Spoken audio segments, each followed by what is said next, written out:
Bonjour, comment allez-vous? Hello, how are you? Welcome back to my YouTube channel, Learn French with Anubhav. If you have already subscribed to my channel, press the bell icon to get the latest updates. In today's class, we are going to start with CBSE Sample Paper, Class 12 French 2022-23, and in today's video, we are going to begin with Section D. Okay. Now, if you're a regular viewer of my channel for the past few years, you must have seen that I have discussed the sample paper for class 10th for the past 3 batches, right? For first time I did for 2021 batch, then 21-22, and this time for 22-23. But I never did for class 12th. The reason being because I didn't discuss the class 12th textbook, right? I can't really take up the sample paper before discussing about the textbook, isn't it? So this batch, I luckily completed the chapters, Culture et Civilisation portion of the chapters that are there for testing for this particular batch 2022-23, which are chapter 18, 19, 20, 21, 22, 23 from the textbook Cours de langue et de civilisation française by G. Mauger, volume 2, published by Hachette Livre, Goel Publishers, and recommended by CBSE both for class 11 and 12, right? Hence, for the first time, we are going to discuss CBSE Sample Paper Class 12 French, okay, for 2022-23 batch. Perfect. So now, let's begin discussing Section D. Question number 5 is the first question. So there are two bifurcations, question number 5A and question number 5B. Question number 5A is having a total of 8 questions, out of which you need to attempt 5. Each question carries 2 marks, hence 10 marker. In this video, we are going to discuss just the subjective questions, and in the next video, we are going to discuss the fill in the blanks, okay, because I don't want one video to be so long, right? Attention span also decreases, isn't it? That's why one video for subjective, one video for objective type. So today we are discussing 5A. Questions are very much clear. They are directly from the textbook only, the back questions, and we have very well discussed the answers as well. Like there's this one answer which I need to discuss with a bit extra emphasis, and I will tell you which one when we will reach there. Okay. So first one is very easy. Qu'est-ce, qu'une omelette? What is an omelette? Subjective question. You can define what is an omelette, right? It's like if I am to define, I would simply say that it's a dish made out of beaten eggs, right? But you can write something else. You may add some ingredients as well apart from eggs, right? But this much would be sufficient. Even in the marking scheme, this much is given, only this much is given. Anything similar to this which is contextually and grammatically correct will fetch you marks, okay? So this is one of the answers. In the marking scheme also it's written in this way only, that first part, une omelette est un plat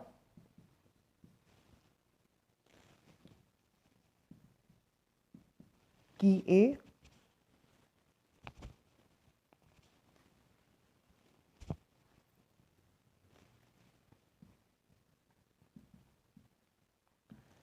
préparé avec des œufs.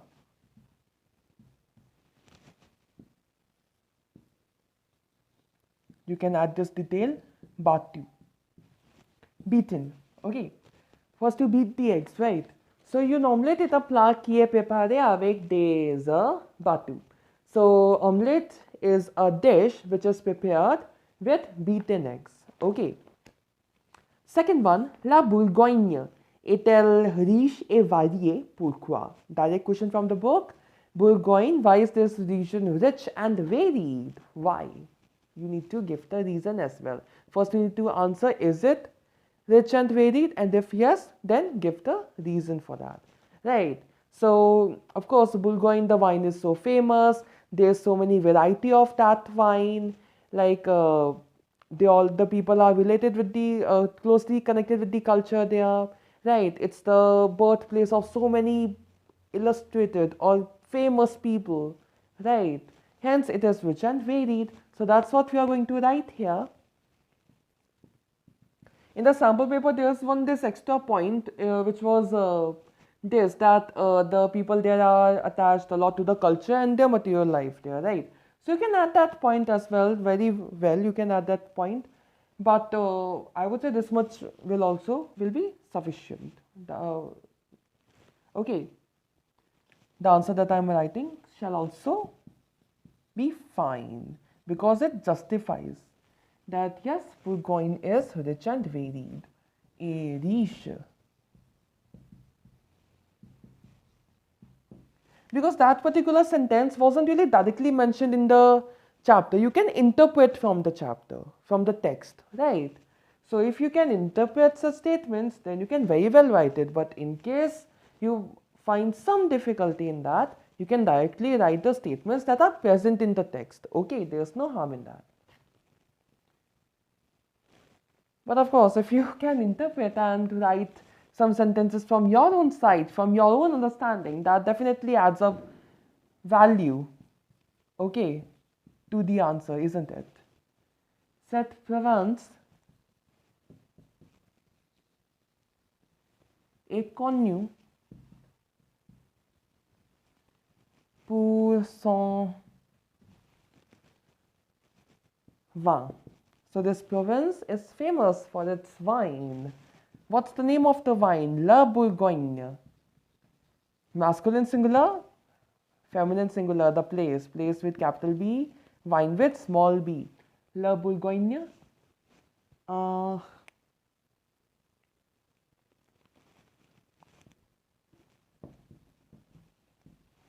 Il y a de diverses sortes de savants. There are numerous or diverse types of this wine. C'est aussi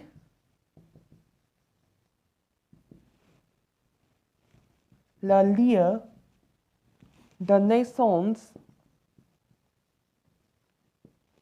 de personnes illustres comme Bossuet et Lamartine. Okay. Number 3, we have Qu'est-ce, qu'un, Quel. Very easy. Mountain passes are referred as Quel in French. Right. So, a Quel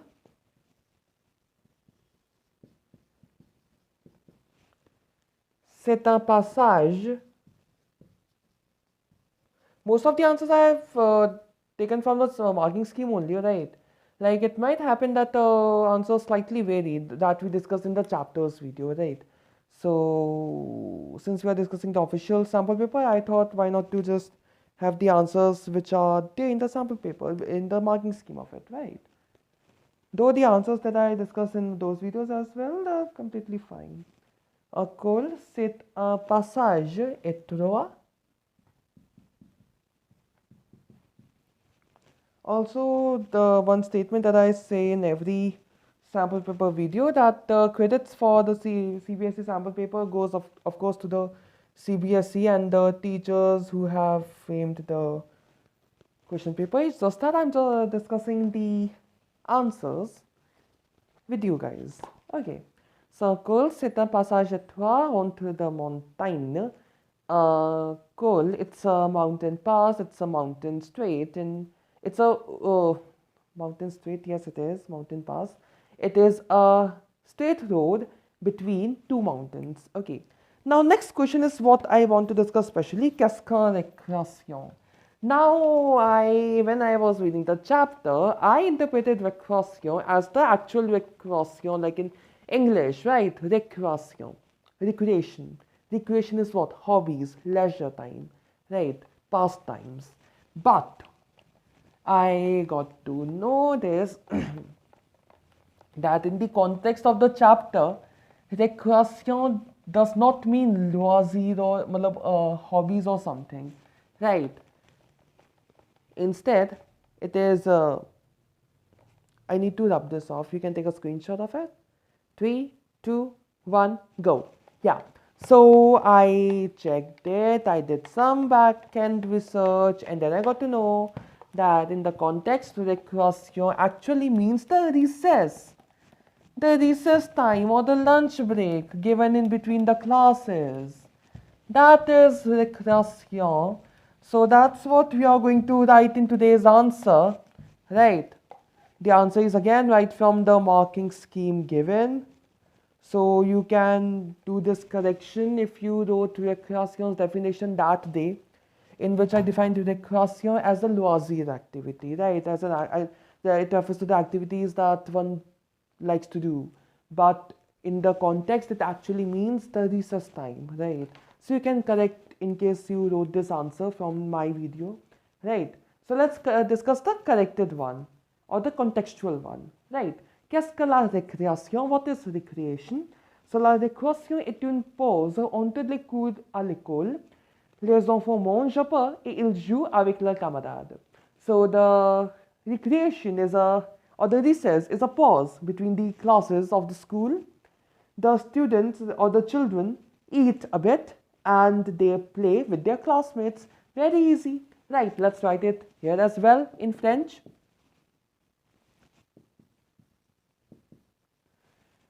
La récréation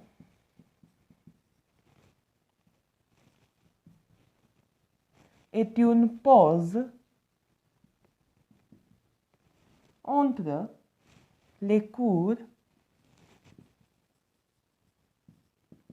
à l'école. Les enfants mangent un pain. Why is it written a mange un pain like in the marking scheme as well? Because during the recess time, children generally focus on playing instead of eating, and that was the case with me as well. Like I used to eat very quickly in order to play with my classmates, right? Like our breaks used to be very short, only 20 minutes. In college also it's not that long, 30 minutes, but it's still fine. Better than school at least. School was 20 minutes. So in 20 minutes we had to finish the lunch, we had to play as well. La camarade. La récréation est une pause entre les cours à l'école, les enfants mangent un pain et ils jouent avec leurs camarades. Fine. Now we are discussing the fifth one. Quand a lieu la messe de minuit, qui écoute-t-on? So when does the midnight mass take place and what do we listen there? What do we hear? So we hear the carols, the instruments and the organs, the music of the musical instruments, right? And the chanting or the murmurs of the prayers, right? That's what we get to hear. And the midnight mass takes place in the evening of 24th December, that is the eve of Christmas, the Christmas Eve, right? So,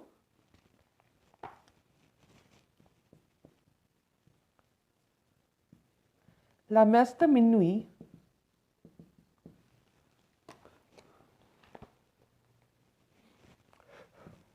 a lieu le soir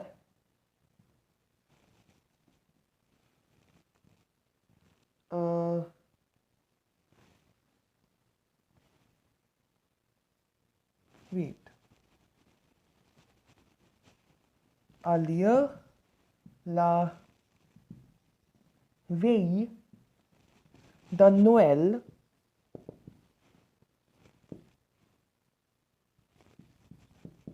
le soir du 24e décembre. Okay. And what do we listen? We listen there, on y écoute les cantiques, la musique, des orgues et le murmure des prières.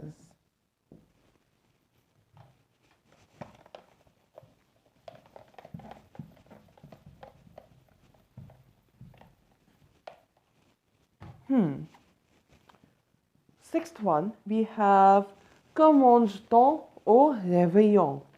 What do we eat or what do one eats in réveillon? Réveillon is what? The dinner, which they have on Christmas, right? So what do they have? So on mange la dinde au marron,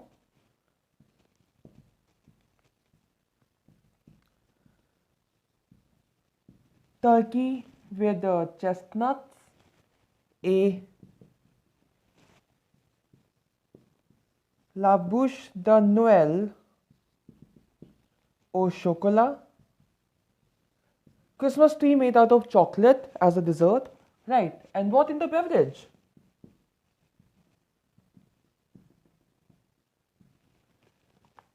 On boit du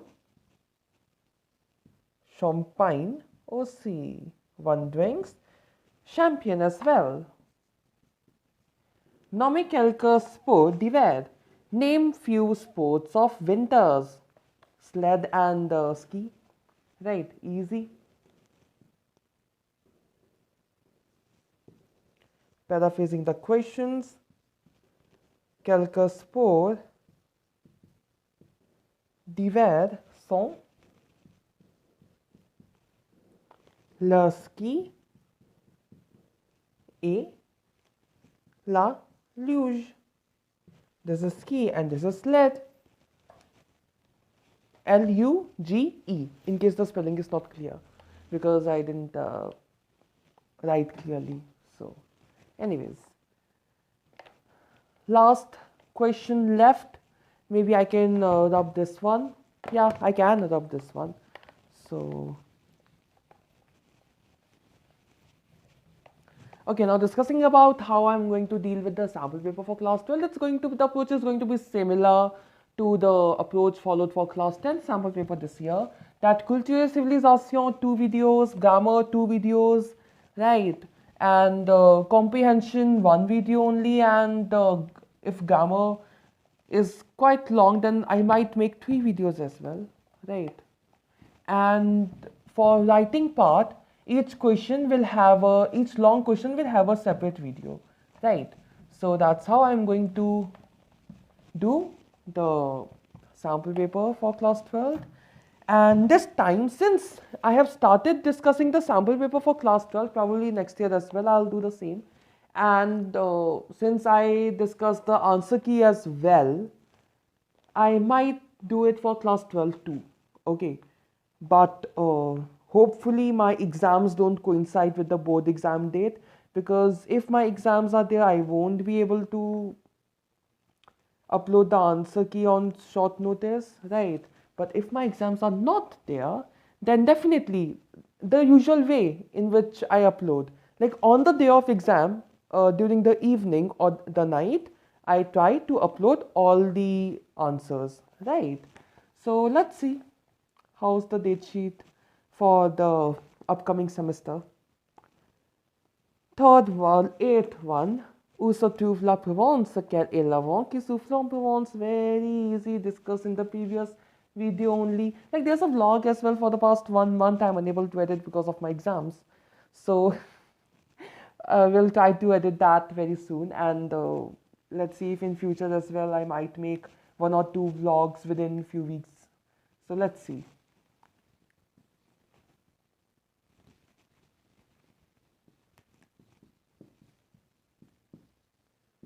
La Provence se trouve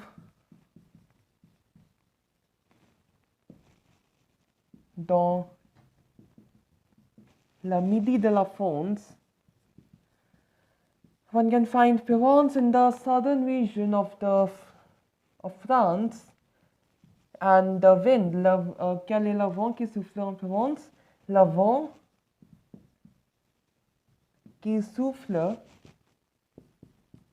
en Provence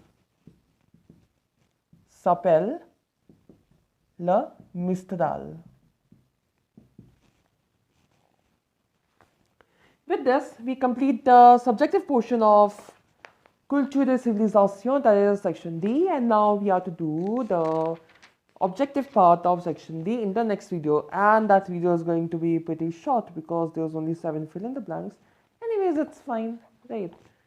Questions are very easy in this class 12 sample paper because the questions are directly from the book itself, right? So yeah, it's good. Anyways, let's put a halt here. Say to aujourd'hui, that's all for today. If you like this video, please give it a thumbs up and subscribe to my YouTube channel Learn French with Anubhav. And if you have any doubt or suggestion, you may write that in the comment section below. You may also like my Facebook page by the same name, Learn French with Anubhav. See you in my next video. Thanks for watching. Au revoir. N'oubliez pas que la langue française est l'amour.